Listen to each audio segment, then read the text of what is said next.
You're watching Pyro Media Network.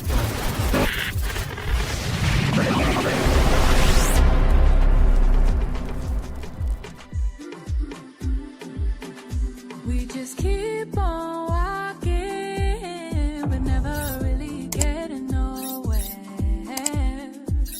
It's like we keep on talking, but never really saying nothing. On different sides, on different terms, stuck in a ways we ain't changing.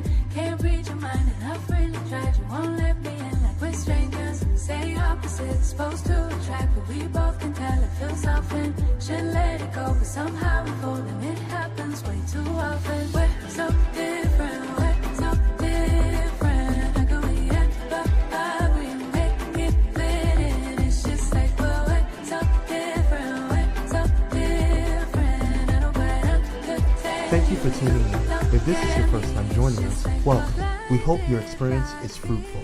Please feel free to visit our website to find out how you can join our growing family. While we are loading your experience, please do us a quick favor and hit that like button from whichever platform you're watching or listening on. Also, share so others may enjoy as well. And we hope you would consider hitting that subscribe or follow button so you can check out more of our amazing content. All right, let's start the show. So tonight I want to talk about what happens when values turn into products and what gets lost when the audience become the customer and the message becomes the brand. I want to tell you right off the bat, this is not personal. It is structural. This is about systems, incentives, and silence. Welcome back to Tammy's Take. Let's start the show.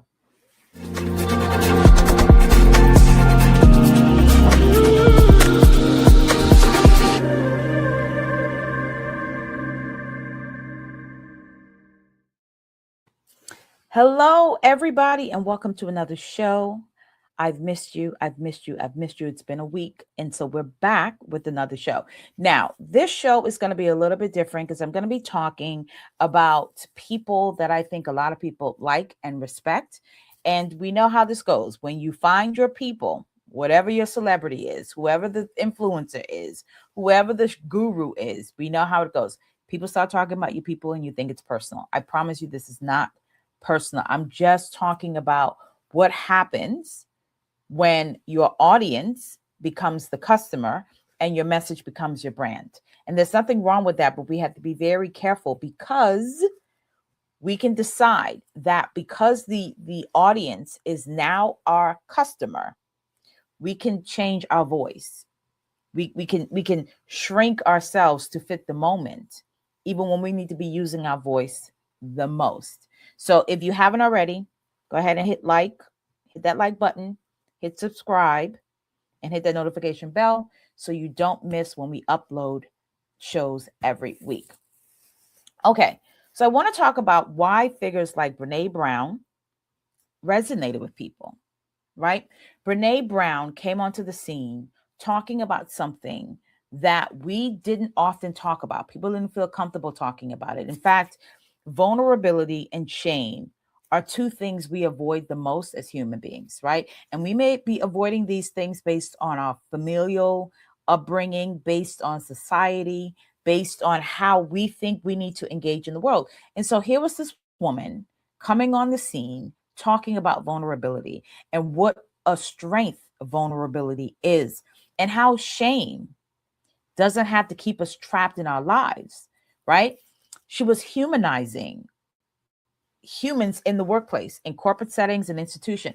Brene Brown was kind of being booked everywhere. You couldn't talk about workplace or organizations without somebody telling you about Brene Brown, right? And so I think a woman talking about vulnerability and shame and trying to humanize people in the workplace, that resonated with a lot of people. That touched people in ways that I don't think a lot of people even thought about or even considered. So I understand why she resonated. And then you had Mel Robbins was about accessibility, right?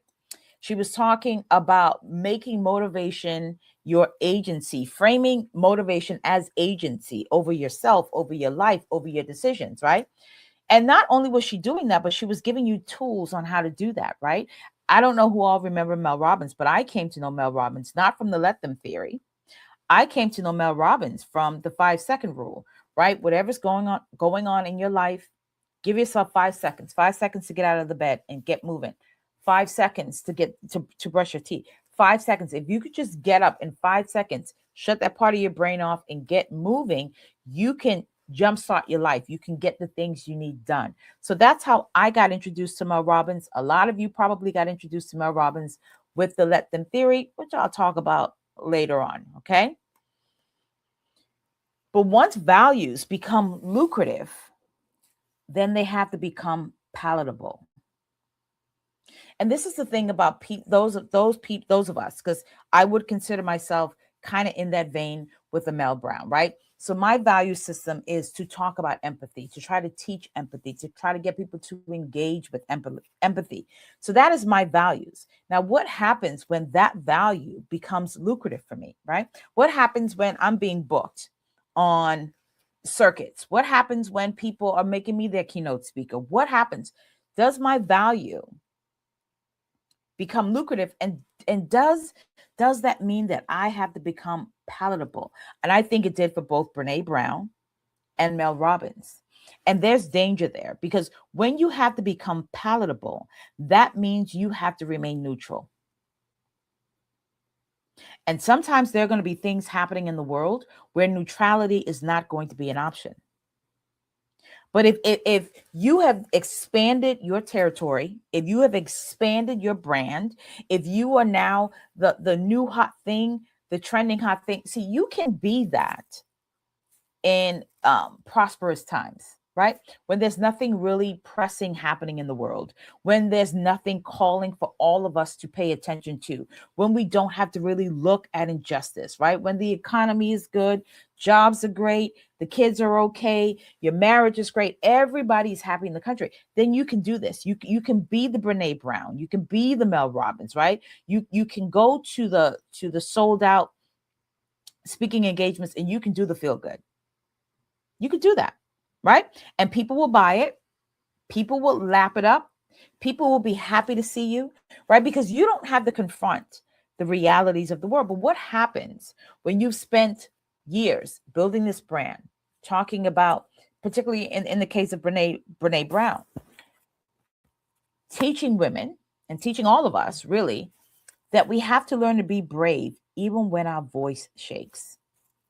Even when we're afraid, we have to be brave. And then things blew up in the Middle East. And if anybody remembers Brene Brown's statement, if you don't, we'll put it on the screen for you. When Brene Brown came out with her statement about what was happening in the Middle East, she didn't want to equivocate and upset the wrong people. Okay? And the reason why she didn't want to do that was because Brene Brown bread was now being buttered from corporations. She had transcended her audience. She had transcended people learning about her, coming to know her, right? The way that a lot of us, you've come to know me. You've met me on TikTok. Some of you have met me on LinkedIn. Some of you have met me on YouTube. Some of you have met me on Facebook. Wherever you met me, right? I'm relatively currently, soon to be bigger, a small fry in this game, right? Brene Brown and Mel Robbins are no longer the small fries in this game. They're no longer those women that you tuned in. You went to Facebook and you was waiting for Brene Brown to post. Or you went to Facebook and you were waiting for Mel. Or you couldn't wait to get to YouTube because for them to post. That's not them anymore. They're not hanging out at the TikTok lives. They're not on live hoping somebody sees them, hoping somebody will book them for speaking engagements, hoping enough people will buy their books. That's not where they are anymore, right? And so when it was time for Brene Brown to do what she was telling people to do, say the thing, even if your voice shakes. Her voice shook and she could not say the thing. She could not say the thing. Now, Mel Robbins was a little bit different because Mel Robbins was about the 5-second rule and getting your life started. And then Mel Robbins became the let them, right? The issue with that is when you make profit, it doesn't matter what you're making profit in. For this, it's the thing that we engage in. When you make profit, you have to be palatable. Corporations need to sell to everybody. And in order to sell to everybody, you can't offend anybody. You can't say the thing that's truly your value and your conviction, especially if your value and conviction puts you on the other side of an issue for which corporations need you to be on. So if the corporation needs you to say the blue and white place have a right to defend themselves, but you're looking at the people on the other side of the blue and white state being slaughtered, you can't stand on that side, even if that's your value. You can't speak out against it, even if that's your value, because now the people who pay you are the corporations. Conflict becomes bad for business. Power becomes something you work around, not something you confront. So what do? Where did the analysis go when power walked in the room? What happened? Why did the structural critique disappear? Because both of these women were challenging power structures. Brene Brown, the power structure of corporate America. Corporate America, where vulnerability will get you slaughtered, where vulnerability may get you fired, where you have to constantly be engaging in shame to stay employed. What happened to that Brene Brown that was critiquing that kind of power that was harming people in real time, right? Now, the harm was not physical, but emotional and psychological harm is harm still. And Brene Brown was using her voice to confront that power structure. And then the world blew up, and we're all looking at the power structure hurting people, censoring people, getting people fired. And Brene Brown's voice shook and she said nothing. She equivocated. She equivocated on the issue. Mel Robbins, let them. Why does it seem that the courage that these women have rarely point upward at the systems that hurts and harms all of us? Do you know why the courage doesn't point upward? Because those same systems are the systems that keep them employed. Those are the same systems from which they get their money and revenue from. And so it's no longer about the people that they say they care to reach and represent. It's no longer about those people. It's about staying employed. It's about making sure your money isn't affected. Sponsors have limits. And this is not just about the Mel Brown and the Mel Robbins and Brene Brown. I'm speaking to myself in this. I'm speaking to all of the other influencers who you're trying to make a name in this game because you are truly living out your values. If you're living out your values and corporate money gets involved and corporate sponsors get involved, your values have to become palatable. You can't critique power. You can't critique power. You can't be the person that says the thing that everybody else is afraid to say. Because if you say the thing everybody else is afraid to say, your corporate money may go away. And what I find so fascinating about both of these women is that they have access to corporate money because of the people, because of us, because we made it possible for the world to know who they were. We were the ones sharing their Facebooks, sharing their TikToks, sharing their Instagram, talking to our family and friends about these women. We did so much of that the corporation started to pay attention. And the minute the corporation said to them, wonderful, here's a check, but here's the line you must toe. Their value system wasn't to say, oh, before y'all came along, the people took care of me pretty well. And if you want me to censor my voice, then I will just keep talking to the people. So maybe my reach isn't 10 million people. Maybe it's just 1 million people on YouTube. Maybe my book doesn't sell 10 million. Maybe it sells 1 million. Maybe my scorecards don't get downloaded at millions at a time. Maybe it's a few hundred thousands at a time. But the people is the reason why I'm here, in the same way that the people is the reason why a Mel Robbins exists, and a Brene Brown. But once you get corporate involved, once you get sponsors involved, you have to toe lines. Platforms punish disruption. You can't disrupt what the narrative is, especially if you have influence. And the reality is, a lot of corporate find people that actually have influence. They want to use your influence for their agendas. And if they can't use your influence for their agenda, they will take your silence. That'll work too.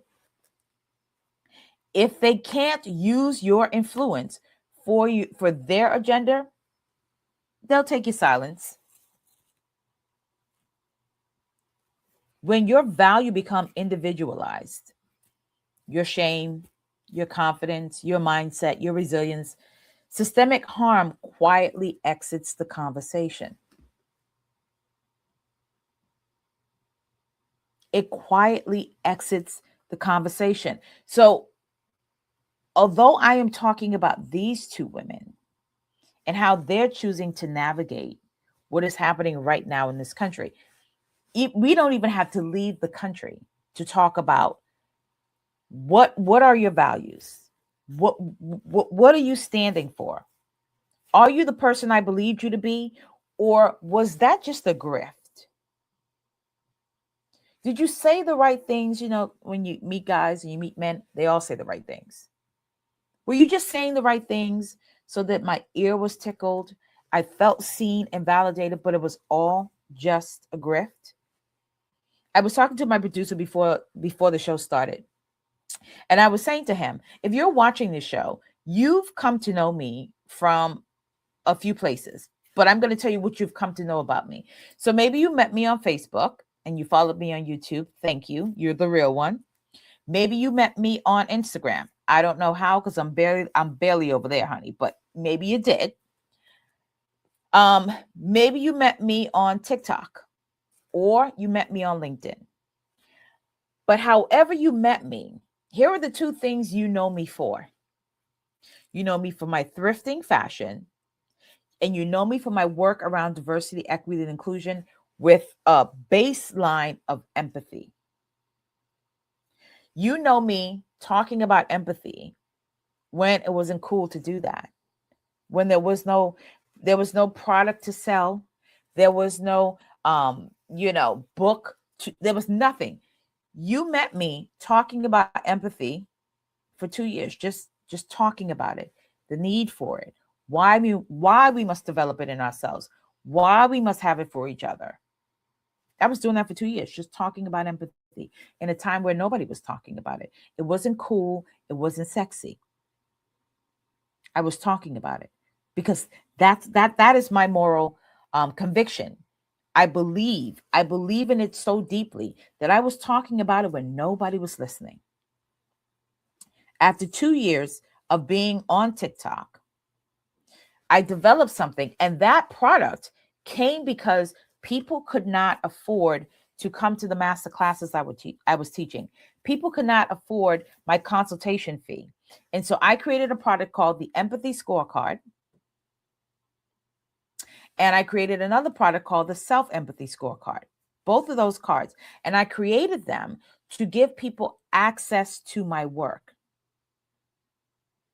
They were not created simply as a marketing thing or a cash grab. They were created so that for the people who could not afford the masterclasses, who could not afford to hire me for a one-on-one consult, but wanted to start engaging with empathy, wanting to understand what it was, that's why those products were developed.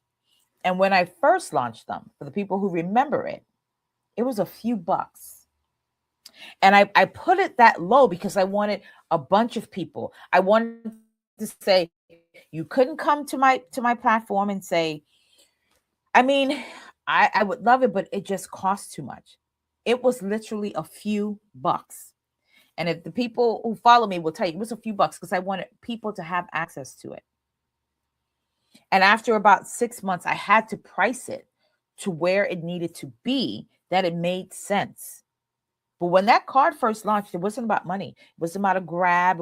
It was about, here's the work, access the work, do the scorecard, see where you sit. And I did that. I created that scorecard while I was still doing my consultancy work and had clients before Donald Trump got inaugurated, and all of that went away because then DEI became like a hot potato. Nobody wanted to touch it. Nobody wanted to touch it. And so all of my work went away. I didn't change my strategy. I didn't say, well, for 2 years, you were talking about that empathy stuff and nobody was listening. And then you made the scorecard. And I know you thought it was going to go out, fly out the door. Millions of people were going to buy it. And that didn't work. So switch up. I'm still talking about my empathy scorecard. I wrote a book in the meantime.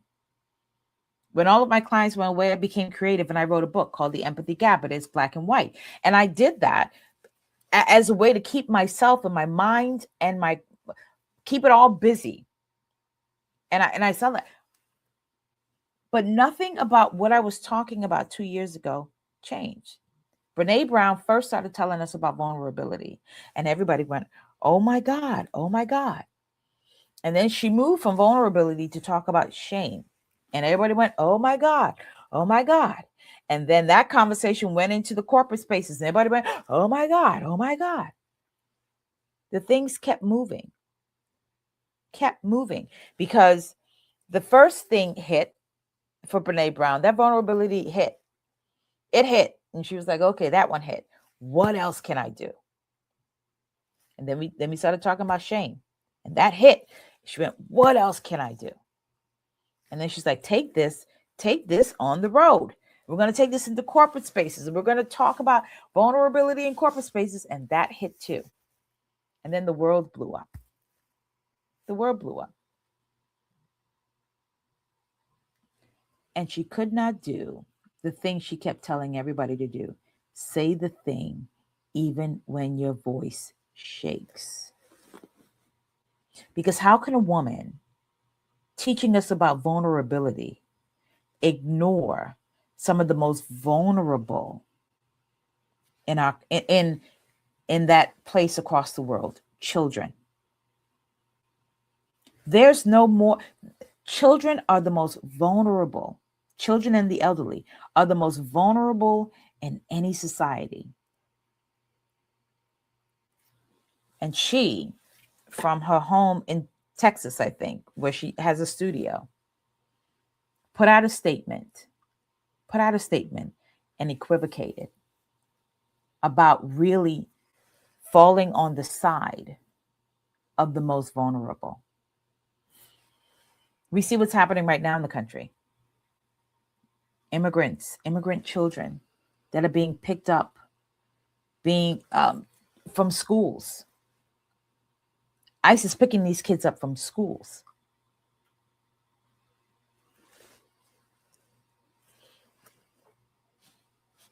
Nothing. Mel Robbins, the 5-second rule, and let them. You can do it. Get up in 5 seconds and you can change your life. I mean, if we allowed it, Mel could go a whole 5 years and never address all of the big things happening in the world. Because are those your values? Or is your value the product? Because once you decide you're going to be sponsored, you're going to take the money, money doesn't just amplify messages, it edits it. Money doesn't just amplify messages, it edits it. When you are on the payroll of corporate clients, when you're on the payroll of corporate sponsors, they will amplify your voice, but they're going to require that you edit it. And this is what we're dealing with Brene Brown, Mel Robbins. Now, some people have told me about a Glendon Doyle. I don't know who this woman is. I don't know. I was introduced to the Mel Robbins, Brene Brown, Rachel Hollis, but some folks were talking about Glendon Doyle. Because once your message gets to a place, then you got to edit it. You got to edit it. Once your values get monetized, they must not threaten your donors. Your sponsors can't do it. They must not alienate institution. Not going to happen. They must not create liability. And again, depending on where you fall on, and this is the thing. This is the reason why these women are afraid to speak up. Because the reality is, I believe, now I do believe this. Now I could be wrong. I could be wrong. I do believe those women's values fall on the side of the majority. I do believe that. But they cannot offend the minority because that minority is the one that holds the strings. That minority holds the strings to their purse. And so they can't. So then your values shift from truth to inspiration. I'm not here to give you my truth. I'm just here to inspire you. Justice becomes wellness, and accountability becomes self-worth. Nothing overtly wrong, just incomplete. When we come back from the break, I'm going to talk about why, although I disagree with these women, I don't believe in throwing them away either. I'll see you after the break.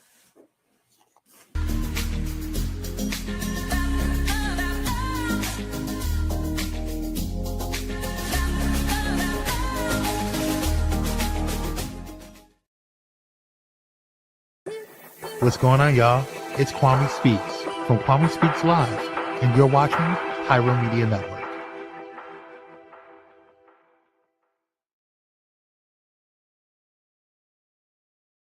Hey, how y'all doing? Real quick, this is Daryl Walter, host of the Daryl Walter Show. I know. And you are watching Pyro Media Network.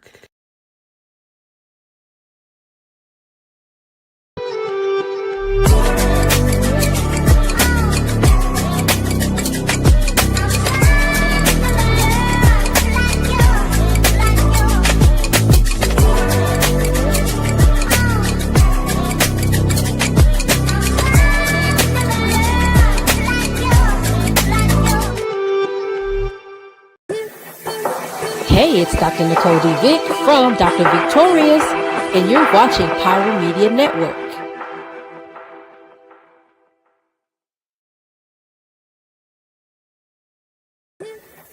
Hey, it's Pastor Kim from It's Just Kim Live Show, and you're watching Pyro Media Network.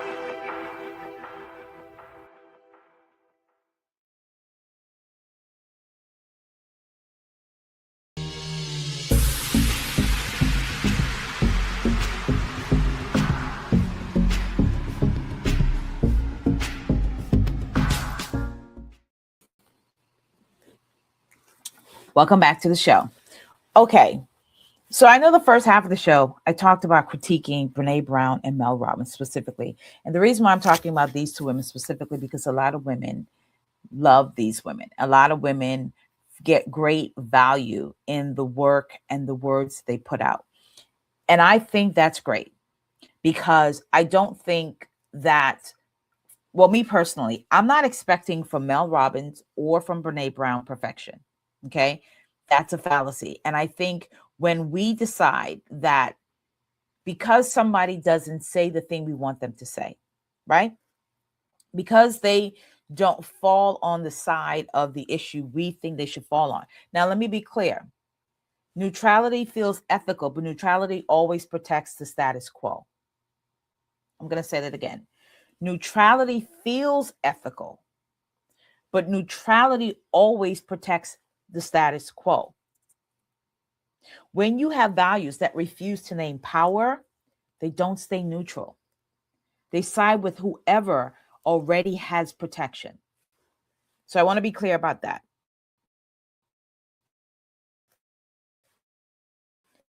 However, comma, I don't believe in needing people to be perfect in any facet. There's a lot of people who got so much value from Brene Brown. There were women who learned to be vulnerable, and some men. There were women and men who decided shame was not going to run their lives anymore. There were some leaders who went into workplaces and decided to be more human in it because they encountered the work of Brene Brown. And I don't think that is something to throw away because Brene Brown isn't putting out the statement that I think or you think she should put out, that she's not being honest in her critique of what has happened around the world and what is happening in our country. I don't want us to throw these women away. I don't want you to throw away Mel Robbins. I just want you to know who you are engaging with. But the reality is, the truth is, we are all contradictions of ourselves. Every single one of us can find in our own lives where what we said we believed and what we did was not congruent. Our values were not congruent with our behavior. This is not unique to the Mel Robbins. This is not unique to the Brene Brown. What makes these two women different than me and you and any regular is that they have real influence in the world, real influence. And there are going to be some people who have the emotional and mental maturity to say, while I disagree with Brene Brown and Mel Robbins in their positioning on these issues, I still find what they talk about, what they teach, what they share valuable to me. Because that's the that is how people live. That's how we truly engage in the world. So this show is not about throwing them away. It is to talk about when you decide that your values are profitable. Are they still your values? If nobody was paying you for what you believe, would you still believe them? If your voice, if the reach that your voice got from 10 million to 1 million, would you still be saying the same thing? If nobody bought your book, but the 10 people who liked you on Facebook and rock with you on TikTok, would you still be glad you wrote the book? Brene Brown, Mel Robbins, Rachel Hollis, Glennon Doyle, and all the rest of them, Oprah Winfrey, and all the rest of them have contributed much to our country, much to our society, much to the national discourse. They've contributed a lot. And I don't want to take that from them. I don't want to take from them the many ways and the many people they have helped. There are people that I have helped, and there are people who say, you know, I liked her in the beginning. I liked when she was just doing the fashion. She lost me when she started talking about white supremacy. She lost me when she started talking about white women all the time. There are some people who started with me and loved me. got value from what I was talking about, got value from what I teach, and just outgrew me. And some of you have outgrown Mel, and some of you have outgrown Brene, and you have allowed that outgrowing of you no longer, and all outgrowing is, I no longer need from you what I needed from you a year ago, 2 years ago. I am fed, I am full. I can take what you gave me and I can go do better in my life. Mel taught me how to get up in 5 seconds, how to get moving, find the motivation to get up in 5 seconds. And I still to this day will every now and again go 5 seconds, get up and go. So the tools that she gave us is useful and valuable. But I want this show to be about those of us who are coming up. Maybe you're coming up as a producer like my producer is, right? You're coming up. Maybe you are a talker. Maybe you are a yapper, right? Maybe you do art. Maybe you do commentary. Maybe you write books. Don't let your values become profit. Don't let your audience become customers. Remember why you're doing what you're doing. Remember why it matters to you. Why it mattered to you. Remember why you first turned on this camera.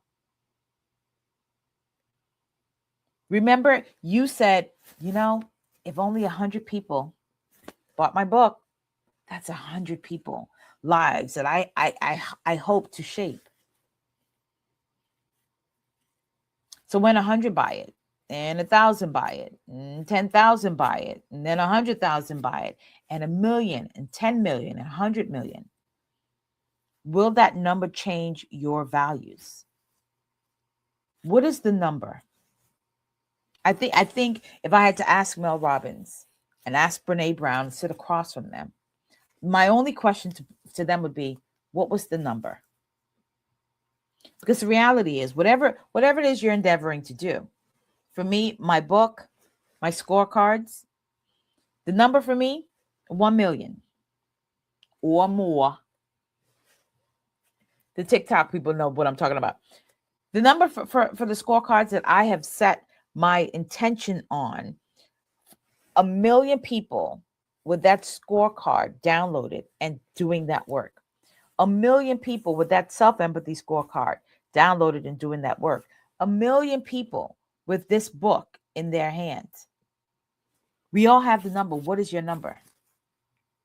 And if the number stayed at 1 million, could you stay connected to your values? If the number stayed at 10,000, would you stay connected to your values? Would you still be connected to your values? And you don't have to be perfect in the way that you live out your values. I don't expect Brene Brown to be perfect. I don't expect Mel Robbins to be perfect. I expect you to be honest.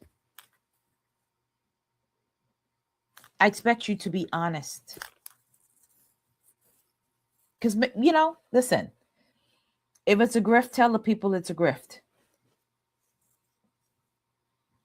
Because if it's not a grift, say. And listen, I think we also throw that word around a little bit too much too.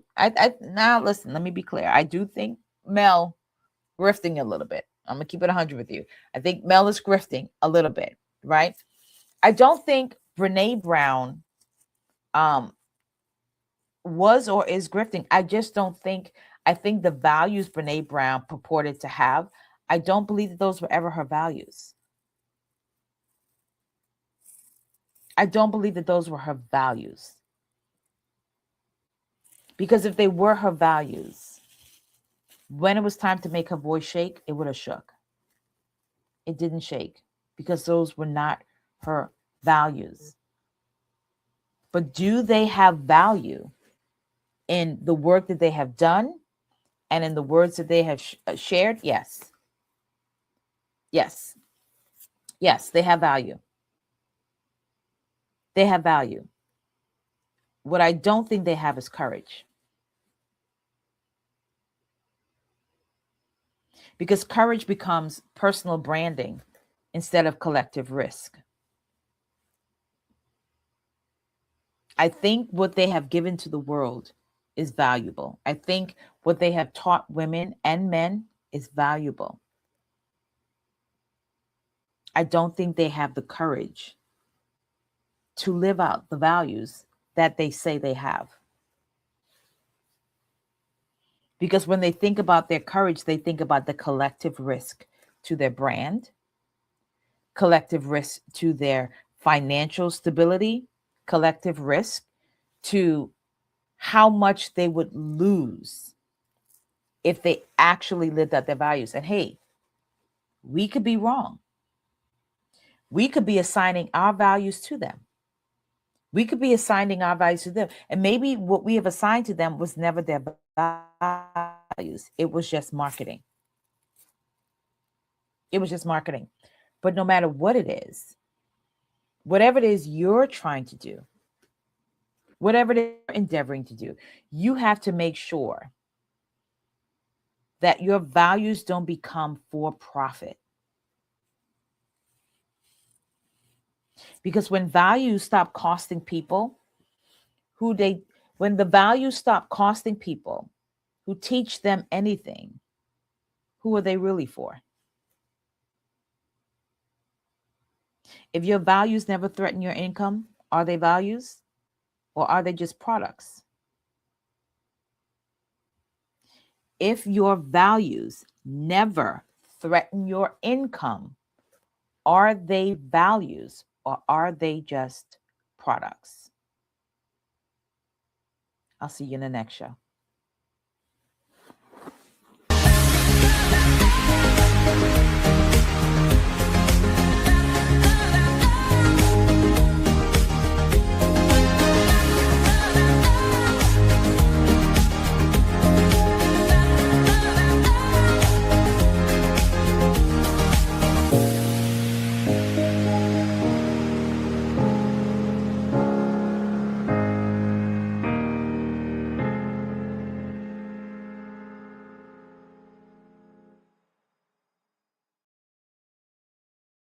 Thank you for watching Pyro Media Network. For more information, please visit pyromedianetwork.com.